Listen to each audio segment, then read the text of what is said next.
Graduation is one of the highlights of the university's year. It's a time of celebration for you, our graduates, and for your families and friends who have supported you through your studies. Your big day is also an important day for Queen's. It's the day we've all been looking forward to, and we take enormous pride in your achievement. Your award is a tangible demonstration of your intellectual ability and your commitment to your chosen discipline. You've worked hard and reached a milestone in your education, but remember, we never stop learning. Queen's vision can be summed up in 3 words: leading, inspiring, delivering, and you will have experienced the power of those words in your time with us. I also hope that you'll take those words with you as you enter the world of work, voluntary service, or further study, and that what you've learned here will equip you for life in an ever-changing world. Queen's is rightly regarded as a first-class university, and your qualification is internationally recognised, but I hope you'll take more from Queen's than your degree parchment. You also leave here with vivid memories of friendships forged for life and achievements in sport or in the cultural arena. From these experiences come a number of personal qualities: determination, tenacity, and energy. You'll also have developed strong social skills and sound ethical values. Your graduation marks the beginning of a new relationship with Queen's. Economic development today is driven by knowledge. As your career develops, you may wish to return to Queen's to deepen your knowledge through further study or research. You are now part of the Queen's Alumni Network, more than 100,000 people based in over 70 countries. You are an ambassador for Queen's and can play a pivotal role in supporting the university and its students. The Queen's Network also offers you the chance to make new friendships and find new opportunities. So please keep in touch with us, and once again, congratulations on your achievements. Wherever you go and whatever you do, our best wishes for the future go with you. First of all, there are things you'd be glad to find. Dark rafters spanning the Great Hall and concert room in the music department. Staircases just less than spiral, suggesting battlements rather than books at the top. Severe busts of benefactors in the main entrance that is spacious and cool as a temple. I seem to remember, as an undergraduate, contemplating porcelain inkwells in some of the more venerable, if less comfortable, lecture halls. This is the Queen's that presumes the chestnut trees and magnolia in full bloom on University Square beside it, and the silent, indexed vegetation of the Botanic Gardens behind it. This is where a ghost would rustle a gown, and where sit-down teaching and student power are words that echo emptily as a cough in a cathedral. The words of poet and Queen's University man Seamus Heaney fondly capture the character and the charm of Queen's University as much today as they did in Heaney's time. Such is his timeless portrayal, it's easy to picture the university in 1845, the year Queen's College was established with 20 professors and 90 matriculated students. Much has changed and little has changed. Queen's is still the cornerstone of tertiary education in Northern Ireland, making a significant contribution to the professional, industrial and cultural life of the province, and sending its graduates throughout the world in a wide variety of disciplines. Whether undergraduate or postgraduate, the years of study spent at Queen's culminate in the most formal ceremonial occasion in student life, Graduation Day.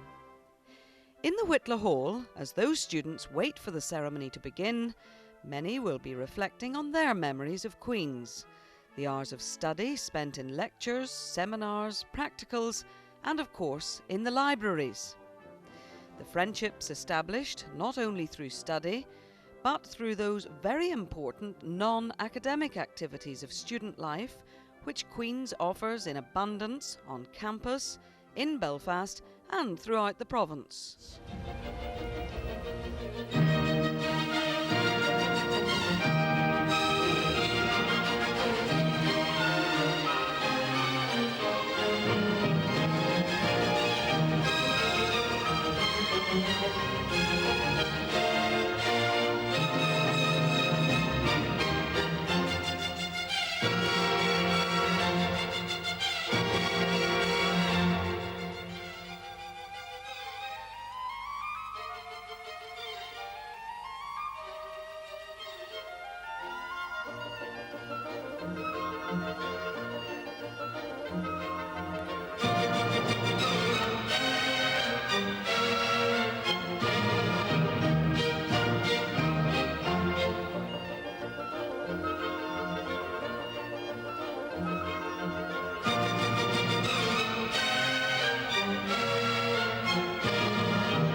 Memories of student life at Queen's will linger a lifetime, but graduation should not mark the end of involvement with the university.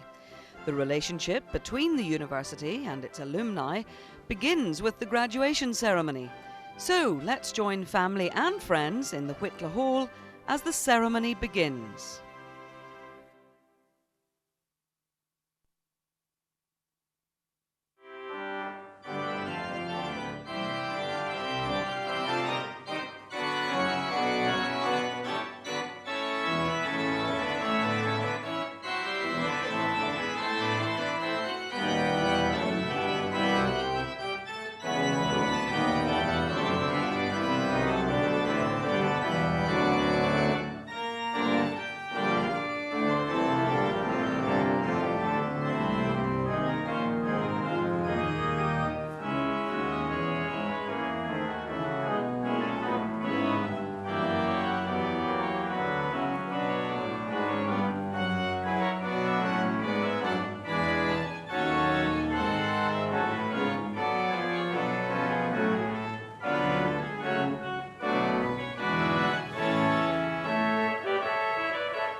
As President and Vice-Chancellor, it's my pleasure to welcome you all to this graduation ceremony today. I now declare open this congregation for the conferment of degrees. Please be seated.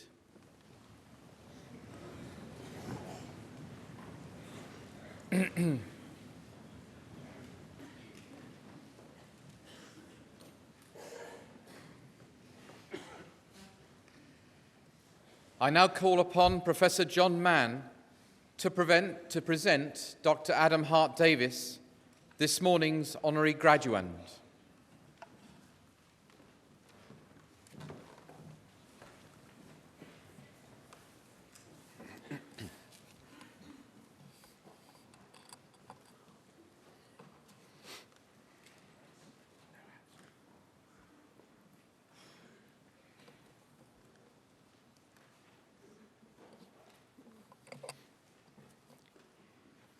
Well, first of all, let me say what a pleasure it is for me to do this.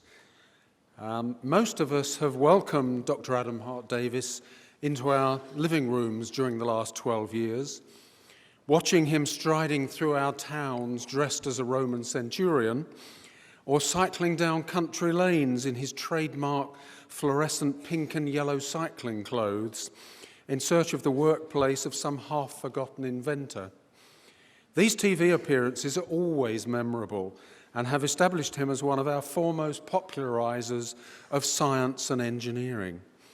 Indeed, it sometimes seems that he is the face of the BBC output on science, and he has probably done more than any other person to raise awareness of the origins of scientific and technological innovations that we take for granted, things like the bicycle and the flush toilet. Through these hugely successful TV programs, together with a continuous stream of books that accompany the TV series and other memorable ones, including The World's Stupidest Inventions and the unforgettable Thunder Flush and Thomas Crapper, one of the inventors of the modern toilet, he's done much to make science both fun and accessible to all. Adam Hart-Davis was born in Henley-on-Thames on July the 4th, 1943. He was the youngest child of the publisher, Sir Rupert Hart-Davis. His brother, Duff Hart-Davis, is a well-known journalist, historian, and biographer, and his sister is Lady Silso. He was educated at Eton College and then went to Oxford University, where he obtained a first-class honours degree in chemistry from Merton College in 1966. At this stage, he was still planning a career in chemistry and went on to the University of York to study for a D.Phil, and then on to the University of Alberta, where he did 2 years of postdoctoral research, and in both cases working on organometallic chemistry. He still had hopes of becoming an academic chemist, but the 1960s were a bad time to become an academic. There were very few jobs around. And in his own words, he dropped out in 1971 to become editor of science texts and then later chess books at the Oxford University Press. However, he was lured away from the somewhat staid and academic environment of the Oxford University Press to the growing field of popular science at Yorkshire Television in 1977. Here he worked initially as a researcher for such famous presenters as Magnus Pyke, David Bellamy, Miriam Stoppard, and Arthur C. Clarke, before becoming a producer of influential programs like Arthur Clarke's World of Strange Powers, the school science series Scientific Eye, seen since in 35 countries around the world, and the maths puzzle series Fun and Games, presented by Johnny Ball and Celia Hoyles. His enthusiasm as a producer led eventually in 1992 to his own television series, Local Heroes, in which he cycled all around Yorkshire seeking the workplaces of famous inventors and innovators. This was superb, groundbreaking television, and he was soon snapped up by BBC Two to make a similar series of programmes, but this time for the whole of Britain. And this series ran continuously until the year 2000. Numerous other innovative programmes followed, including series devoted to the legacies left to us by the Romans, what the Romans did for us, and similar series devoted to the Victorians, Tudors, and Stuarts. He also found time for numerous books, appearances on Tomorrow's World, the Radio 4 science quiz show Inspirational, not to mention one-off programmes like Taking the Piss Out of London which informed the viewer how donated urine was shipped by sea to the north, where it was needed for the manufacture of alum and the dyestuffs industry. And more recently, Flogging a Dead Horse, in which he showed how just about every part of the horse could be put to useful purposes. You also may have read his regular column on inventions and science for the Radio Times. In the new year, he will present a major nine-part series on the BBC entitled What the Past Did for Us. And in this, he will explore the legacies left to us by ancient cultures, ranging from gunpowder to paper money. The book for the series is already available if you haven't yet bought your Christmas presents. And in this, you'll find he informs us that Ireland was an important centre for Bronze Age gold production. In fact, probably the most important centre in Western Europe. So no surprise that the Celtic tiger was alive and prospering over 4,000 years ago. His conversations with 14 eminent scientists have also been published recently under the title Talking Science. And it's a mark of the respect in which these agenda-setting men and women hold him that they've confided their thoughts to him. He has 2 sons by his first marriage and presently lives with the psychologist Susan Blackmore and her family near Bristol. And despite all these very public appearances, he still finds time for much cycling. He owns 7 bicycles, apparently, ping pong, photography, and of course drinking fine wine. It will be no surprise to you that he's received numerous honours and awards, including that great accolade for a scientist, a Fellowship of the Royal Society of Arts, and a well-deserved medal from the Royal Academy of Engineering for the public promotion of science. In a recent interview for BBC Radio Newcastle, he was asked about the highlights of his career, and his response was dropping tomatoes off the top of the Tower of Pisa, thus emulating a similar experiment carried out by Galileo Galilei in 1590, and peering down the well on Elephant Island in the River Nile, thus repeating an experiment by Eratosthenes, who used it as part of his measurement of the size of the Earth in 240 BC. These are totally characteristic responses for a man who is the enthusiast par excellence for the origins of science and engineering. And I now call upon Professor James McElnay, Dean of the Faculty of Science and Agriculture, to present Adam Hart-Davis for the degree of Doctor of Science honoris causa.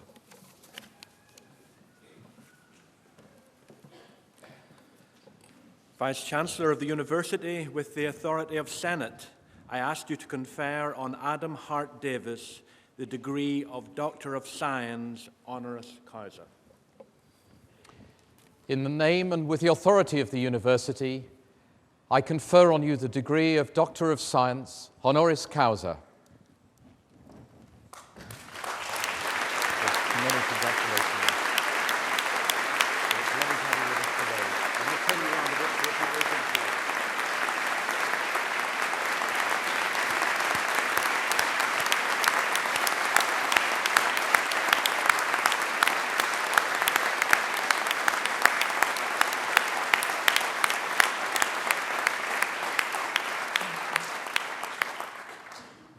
I'm now going to ask our latest graduate to sign the roll of graduates just over here on the stage.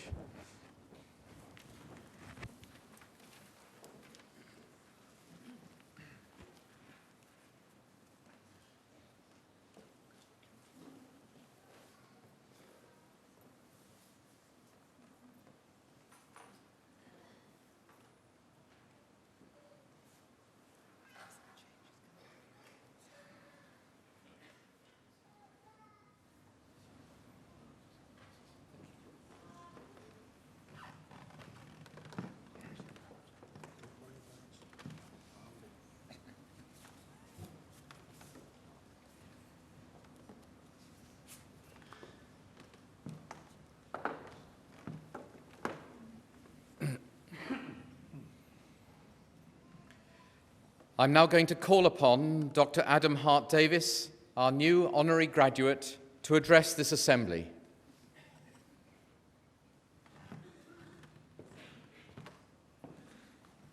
Vice-Chancellor, senior members of the university, ladies and gentlemen, thank you.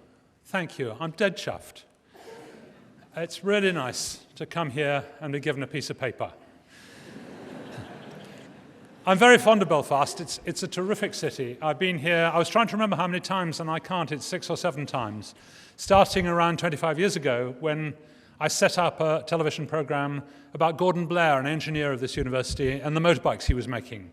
And we filmed here in Belfast and at Harland and Wolff and at Shorts and up the Falls Road, I remember, and then up in Coleraine. It was wonderful. Well, it was December and it wasn't that wonderful, but it was quite wonderful.